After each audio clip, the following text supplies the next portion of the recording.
vs.Connor Hellebuyck. If Sam was here, he'd be dancing right now. That song is catnip for Sam. We're not going to say R.I.P. Sam because he's just not feeling well. He'll be back, right?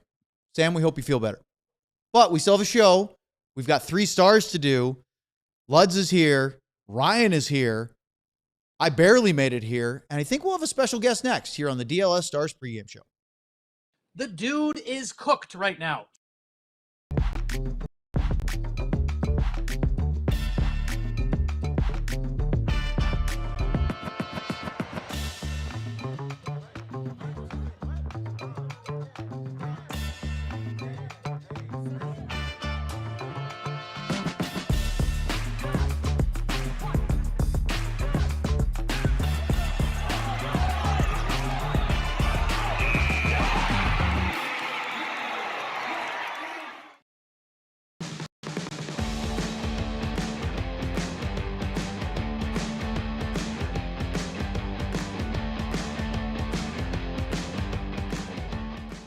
This is the DLLS Stars Pregame Show live here from our lounge studios alongside Craig Ludwig and our producer Ryan Vodders. I'm Owen Newkirk. Thanks for joining us tonight. Stars are back home for the first time in over a week after a 4-game road trip where they will host the Winnipeg Jets with 2 games left before the Olympic break, which is coming up starting Thursday, Friday, and then off and on. That doesn't mean us. We're not breaking. We're plowing right through it. But we'll get into all that. And, of course, we will get you ready for this game tonight, Stars and Jets. But first, we have a special guest here on the show. Let's welcome in a guy who's hardly a guest. He's just not usually here. It's Sean Shapiro coming on, not just because Sam is ill and not going to be on the show tonight, but, Sean, it's Monday, and you know what that means. It is Monday. It is the day that we do the 3 stars, I believe, and for some people is that what we would call that, I believe, at some point, right? I think we need the Sean and Ludscat villain photo again because I'm sure we're going to get to that. Do we have I haven't been prepped on this because usually Luds likes to keep this secret so that we're guessing this. Do we have a before and after for your picks this week like we usually do? Do you have the without the answers, right? Yeah. Okay. So, and that's been changed too. So yeah. Okay. Yeah. So what we typically like to do is we like to have Luds go first, but he doesn't reveal his answers, just the graphics. And then you in the chat, and we can look and try to guess. And then at the end of the segment, then Luds will give us the reveal. And that's when we start to realize what he thinks or try to understand the thought process. We'll get to that. Luds, lead us off. Well, I don't even know what's up here, Ryan. Oh, there we go. Oh, well, number 1, first start, obviously from our standpoint, I think we know what that's going to be. That one, maybe not necessarily. I think so. Yeah. Number 2, I think, is going to be easy. Number 3 might be a little bit more. You got to do a little thinking. And to be completely honest here, number 1 was different when I got here. Oh. And then when I opened up the fridge upstairs. Oh, no. And there was no, well, there's Bud Light up there. I'll just say that. Somebody booby-trapped me, I believe.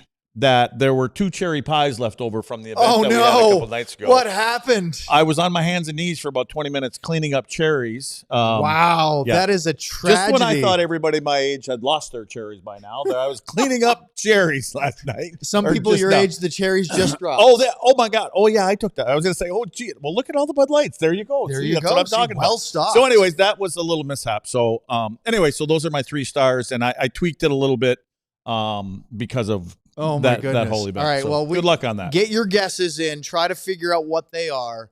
Sean, since you're here, I'd love for you to do your villains next.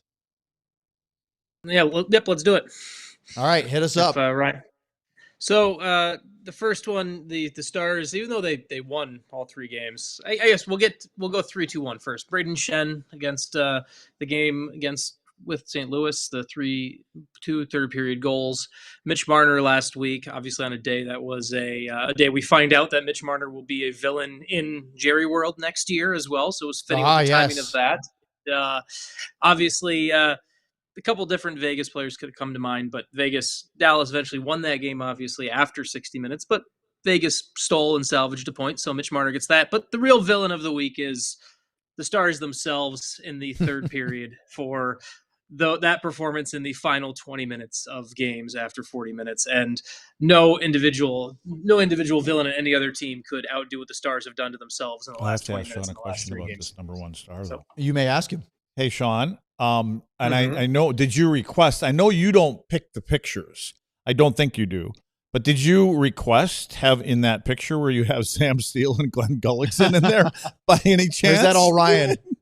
I will give, so Ryan sent, I get the graphic, I give graphic approval to Ryan, but that is all Ryan's creative muse. Oh, look So, at him over there. full And he never credit to him. talks.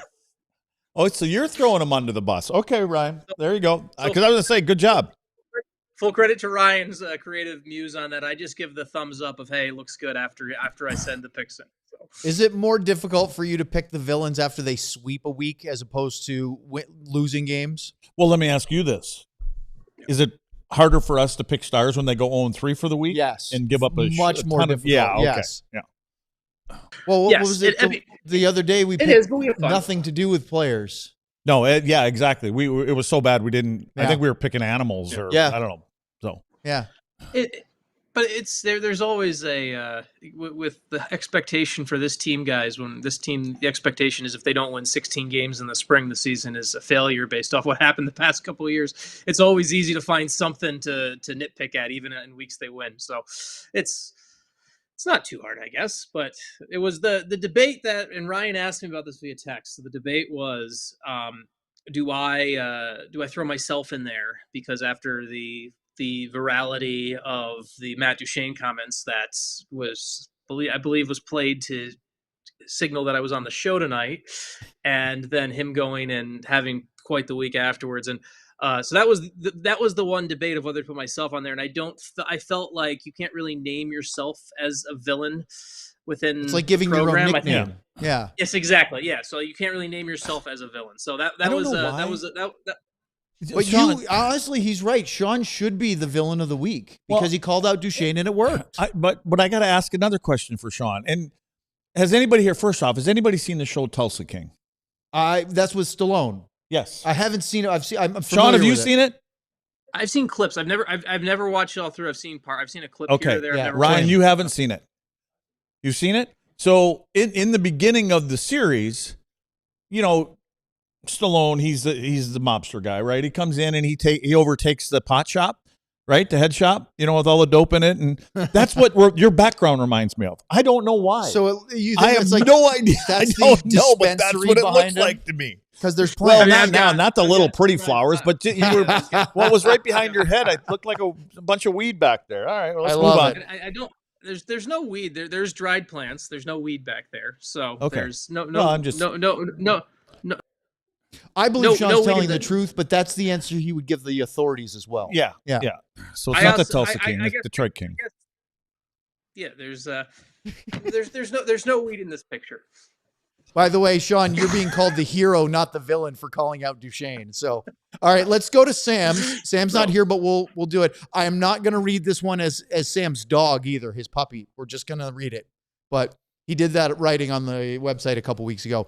So his number 3 star, Maverick Bork, obviously had his first multi-goal game. Wyatt Johnston tied Mike Modano's power play goals record for Dallas in a single season. And then the Saturday takeover was his number 1 star. No doubt about that, of course. Let's go to mine, because mine are similar, except for Thomas Harley gets my 3rd star.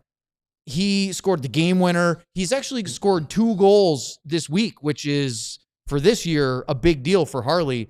Obviously, Matt Duchene had a great week on the ice. Look at that. He shot 67% shooting percentage, which is, granted, probably not sustainable, but great.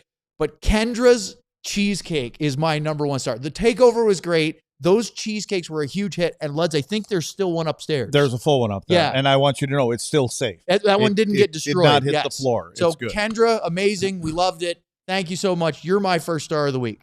All right, let's go to your reveal now. Okay. Well, I think that number 1, again, it has something to do with obviously Wild Fork. It Wild looks like Fork it, came yeah. in and took care of us, and man, is that meat good. I said that correctly this time. My day was a couple days ago, 48 hours ago. I got to use the word one time.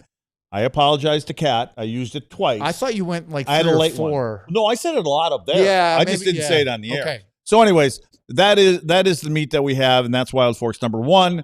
Number 2, did anybody pipe in the little shitter box over there? Yes, in fact, Sports Guy T.O. says that's a Dutch oven. Yep. Definitely Matt Duchesne. There you go. That's what it is. T.O., you got it, bud. Yeah, you got it. That's a Dutch I know oven. the third one, That's but that's Dutch. because I know I'm from New England. Maine is big with maple syrup. So is Vermont. But Quebec is a big maple syrup producer. Yeah, and they're called sugar shacks there. And so I had Skidoo get a bunch of guys for us together when we drove around when we were up in Montreal.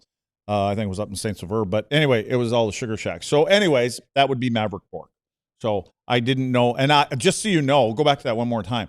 That I didn't think anybody would know this. Okay. You really thought that would throw Well, fastball by everybody? I had to put Plissisville in there. Like, it looks like it's part of it, doesn't it? No, but you know it's what? not. If you had just done maple syrup, I might not have figured that out. But as soon as you put the town, I go, that sounds like. put that in there? I put that in there. Hey, See, good I even job. matched the colors, didn't I? You did. Well, I good.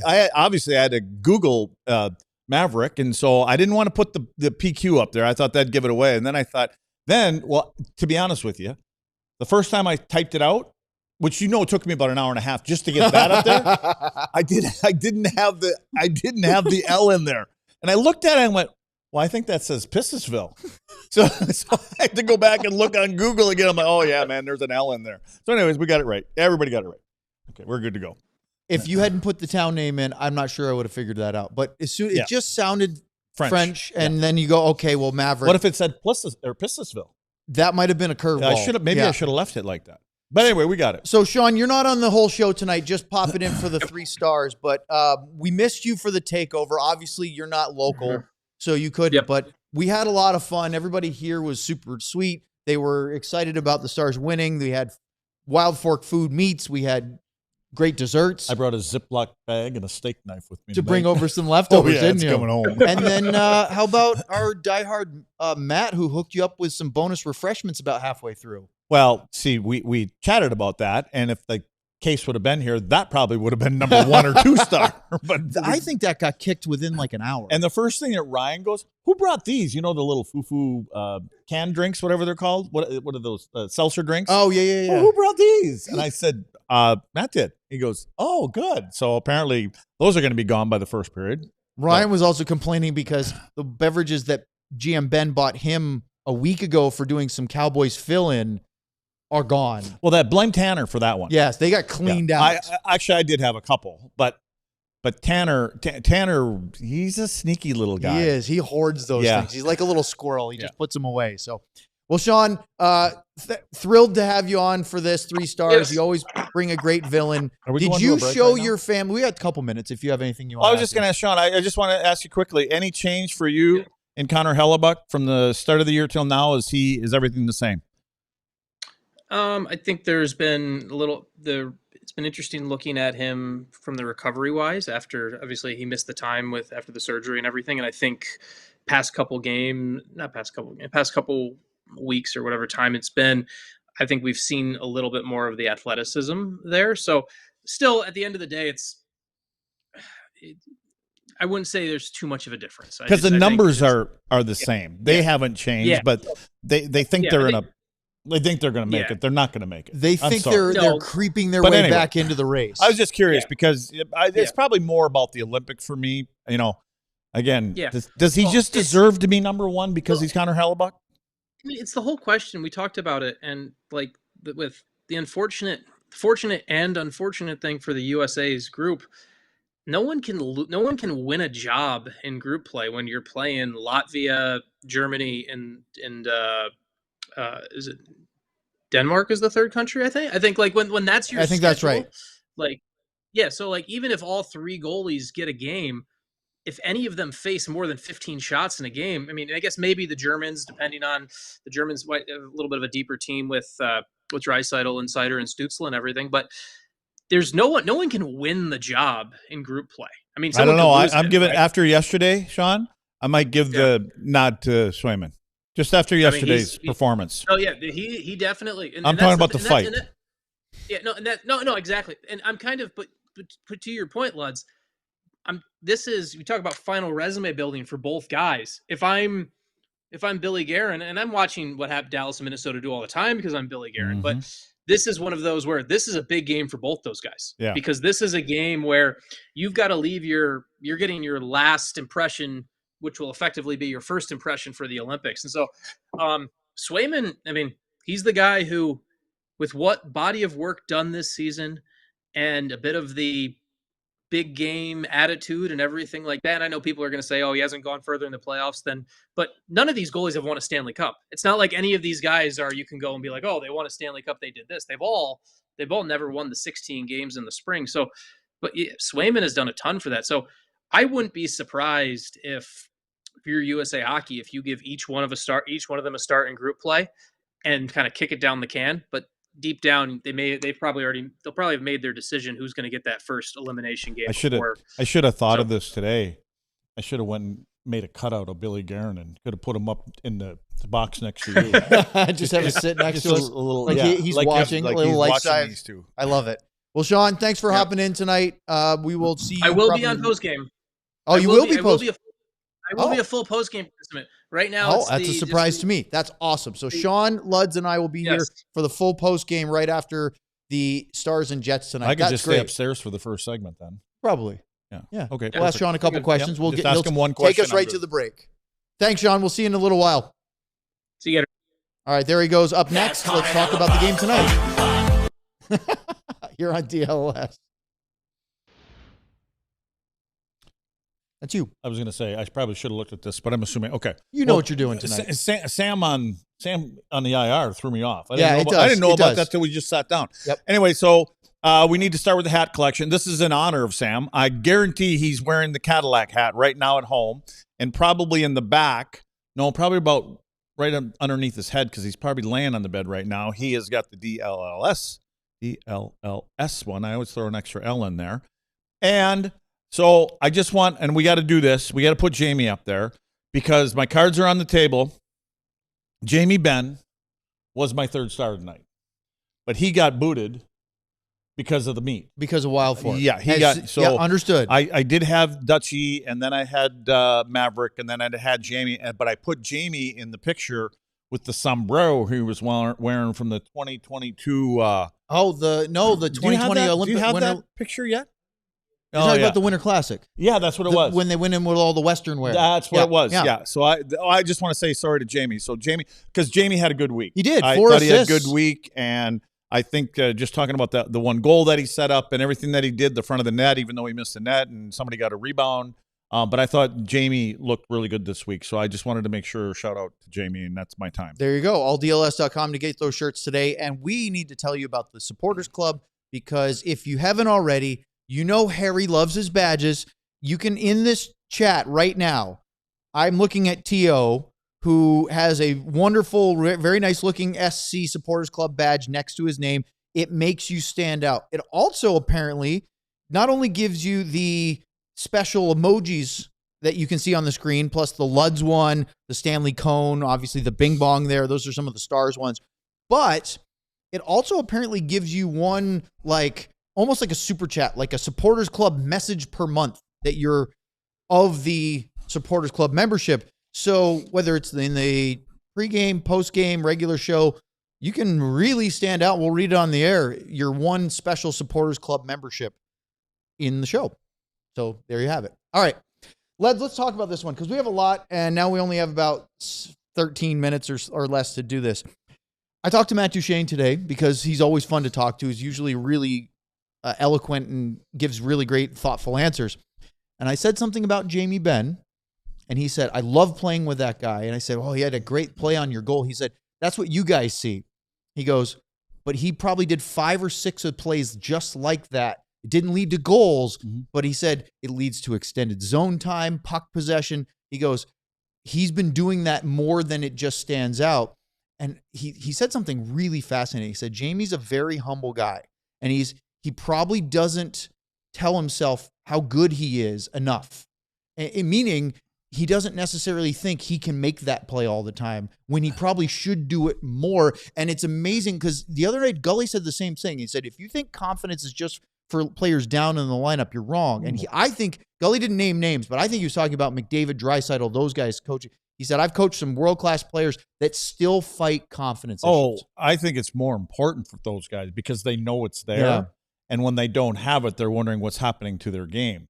But I agree with Jamie. As a matter of fact, when you bring that up, what I was going to say before I even said all that is that I feel that Jamie has tailored his game to knowing that he can't do everything that he's done in the past. Yeah, almost like too cautious. Skill-wise, just the skill-wise, try this, try that, because I think he's kind of waving the white flag saying, this is who I am. Like I'm just not that guy anymore. I'm not going to get to the same spots. I'm going to do everything I can from the standpoint of physicality. I'm going to be in front of the net. Maybe the little curl and drag things aren't there, but the hands, and maybe that's in his head because I don't see it as much as he did in his prime. But then again, we could say it talked about a lot I of have players. an interesting thought. I want you to take a little sort of chew on this because Robert Tiffin and I were having this conversation after the morning skate today about the stuff that Duchesne just said.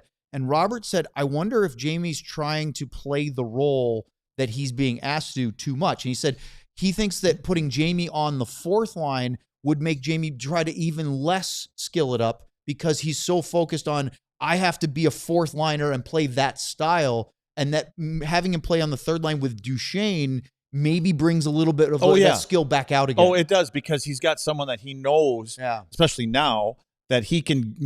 I think as Jamie's going up the ice now, his first instinct, especially when they're playing, I'm talking about an opponent, is playing in the proper position. Probably going, I'm probably not going to be able to get around this guy. So where is Matt? Because he will be his first choice. Because and that's not just because of who's ever playing on the left side. But when you get across the offensive blue line, in that line, whoever Jamie and Matt are playing with, whoever it may be on that particular time, Matt Duchesne is the guy you want to have the puck. Yes. Because he's the one that can create things offensively. And I think similar to what Tyler was doing, because Jamie does play over there on the right side, that he gets Matt the puck. Matt will probably gravitate over there. Then I go to the net. And I go to the net. Good things happen with Duchesne. If he doesn't get it to me, I will be the guy that's planted on top of the crease and, do what I'm supposed to do. I also think that, well, you can look to upgrade, and if that pushes guys down the lineup, that would be ideal. I think it's good that Sam Steele is on that line. To have a guy that is really a two-way, defensively responsible player with Duchesne and Ben. But he's got a little extra speed. He's got more speed than those two guys. Yeah, he's quick enough. He should be the guy most of the time that gets in on the forecheck. Yeah. And not that Jamie or Matt wouldn't be, but he is the quicker guy. And he can also get back quicker, too. That's the point, is he can do and stay out there longer. Because the one thing about Matt Duchesne, if you watch Matt close enough, when he does come off the ice, he doesn't have a lot of gas to get off the ice. But again, I think that's all part of the injury and everything else, building yourself up to that stuff. But again, those two guys, what are they, 70 years old between each other?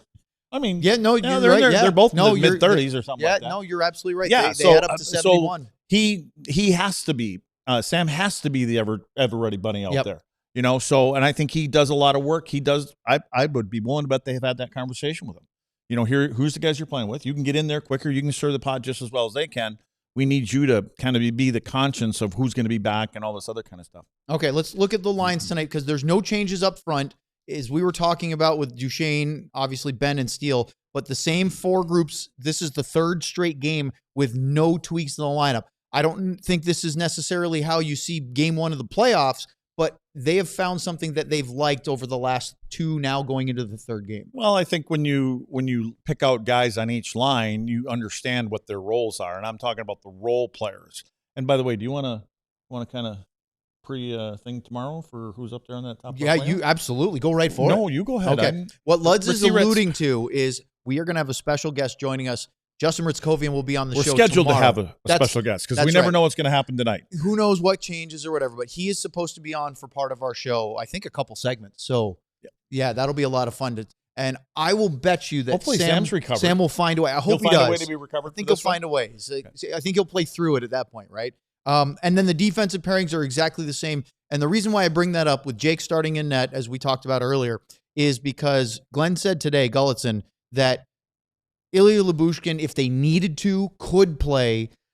Leon Bichel is close, but he said that at this point they may not play before the Olympic break saying it's weighing the risk versus the reward of them getting in. I said a week ago when they were, I mean, you guys were there talking, and Gully, he's got, well, not quite as close as we thought. I'm thinking, why does that have to be a target date? What's wrong with having another 2.5 weeks off and doing your figure skating lessons and all that other kind of stuff? The one thing about Bischel, I wondered if it was a little bit of a carrot being dangled to motivate, not that he needs it, but just to help, work through that rehab and say, hey, you have a chance to play this game. Let's circle the St. Louis game. Yeah, I would think that Bischel's chomping at the bit to get in there. Yes. You know what I mean? But I would think, honestly, that you probably need to hold him back a little bit.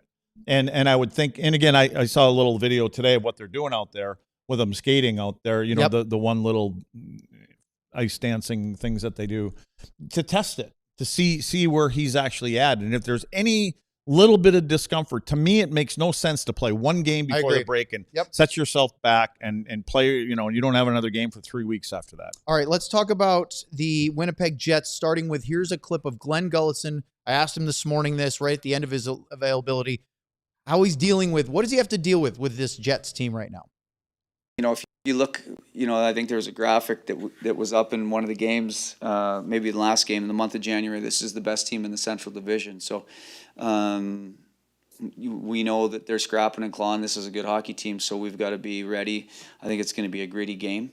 And there's nothing special about either of our teams in that way, as I think this is going to be a hard-nosed game. And with the second game we played in Winnipeg was that way, so we're expecting the same thing. Interesting comment. There's nothing special with either of these two teams. I think what he's saying, and tell me if you think I'm wrong, is there's no secrets, there's no special sauce. This is just, you have to go out and grind your way to a win. Yeah, that's what it is. I mean, and again, what sets this all up? Playoffs. Yeah. Right? And they you have a long series with them, and it's one of them kind of series, and it was close and all this other kind of stuff. So, and I think and when you look at Winnipeg, a lot of that, some of that he's talking about, this is the way that Winnipeg plays. We're going to have to match that, and we have to be that team. We have to hit for hit. We got to win battles in front of the net and in the corners and that kind of stuff. So to me, that's where Gully's going with it. This is going to be one of those get into the trenches kind of game. Connor always seems to come out.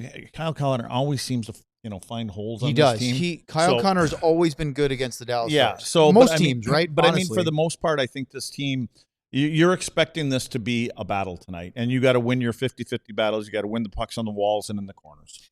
In case you were curious, and since Lud's brought it up, Kyle Connor, 31 career games in the regular season against the Dallas Stars, 34 points. That's more than a point a game, 17 goals. He's basically averaging a goal every other game in his career against Dallas. That's very, very good. The other one who stands out to me, Luds, is Mark Scheifele, 54 points in 46 career games. But if you look at their season, and we'll hear from Scott Arniel in just a second about the Stars, but those two are driving the bus offensively for them. Not a lot else. It's those two. That's all they've got. Yeah, they got two guys, and Scheifele's been a big part of that. But they're liking their right winger. Vlardy's pretty good. So all right, let's hear from Scott Arniel, because he was asked about the Dallas Stars and their power play, and he was very complimentary of it. Power play is on fire, absolutely on fire. So, if we're out there, we got to make sure that we're doing the right things. Secondly, stay out of the box. That'd go a long way. But still, a lot of the similarities, a lot of the same things. The straight line, they attack, they're quick off the breakouts, getting numbers up the ice. They defend real strong. We saw these guys twice. We kind of know what we need to do against them. So we keep hearing this: stay out of the box, be disciplined. Because one of my great lines, if you probably haven't seen the Heath Ledger movie A Knight's Tale, but it's hilarious, and one of the best things, it's about jousting, right? Funny movie, enjoyable action. And one guy's standing watching them joust. He goes, "How would you beat that guy?" He goes, "With a stick when he sleeps," because on a horse with a lance you can't beat him. Yeah. That's kind of what the Stars' power play is right now. It's gone in waves, right? And so now it's back on top. And it is lethal, but when you're playing against a team like Winnipeg that wants to play physical, pull back a little bit, because we don't want to spend a lot of time in the box tonight. Now, you're going to hear about the Jets being a bad team. They actually had a great start, 8-3 in October. Actually started the year 9-3. They won their first game of November as well. Then they went 6-16-4 over the next 2 months. That's not good. Put it this way. The Dallas Stars could have gone 0-15 in the month of January. They could have lost all their games in regulation and still had a better record than the Jets coming into this game tonight. That's how far behind Winnipeg was. But after an 11-game losing skid where they went 0-7-4 from the middle of December to the early part of January, they went on a 4-game winning streak, and they are 7-3-2 in their last 12. Better, but is the hole too deep? It's too for the playoffs? Yeah. I'd say it is. I don't know how you're going to make up 9. You're going to have to play 750 hockey and the hardest part of the year. And you have to think about the other teams ahead of you that they've got to go into slumps. So it's not just what you're going to do. It's going to be what I mean, you need a lot of luck, but I just think they're too far out of it right now. This is their last game of a 4-game road trip. They won at New Jersey, lost at Tampa, and then won coming from a 1-0 deficit to beat the Florida Panthers in Sunrise. So they're looking to try to finish with a winning record on their road trip. And the Stars, of course, coming off a 4-game winning streak, 3 on the road. All the elements of could be a trap game. But you've got Team USA, Oettinger versus Hellebuyck, the 2 big USA goalies. And yes, before we leave, let's see that Supporters Club membership month. This is from Kendra. Love this. Love DLLS TakeOver. She was, like I said, first star of the game. That's what you can do. If you're a Supporters Club member, you get one of those, I think, per month. It's like a bing bong? It's kind of like a super chat, but you get one bonus one. Luds, you think this one's going to be a low-scoring affair? I just think it's a 1-goal game. Yeah. I don't know if it's going to be low-scoring. These teams just seem to be this tight, and there's not a lot of space out there. And the way Winnipeg plays, they don't give you a lot of time coming back and going forward. So right now, I think it's going to be a 1-goal game, and maybe an empty netter. That'll be it. All right. Well, let's keep an eye on Wyatt because he keeps throwing in power play goals. And we'll talk with Luds and Sean for our post-game show right here on the DLS YouTube channel right after the game. That's Connor Hellebuyck. That had to be the wrong one. Oh, my God. Now,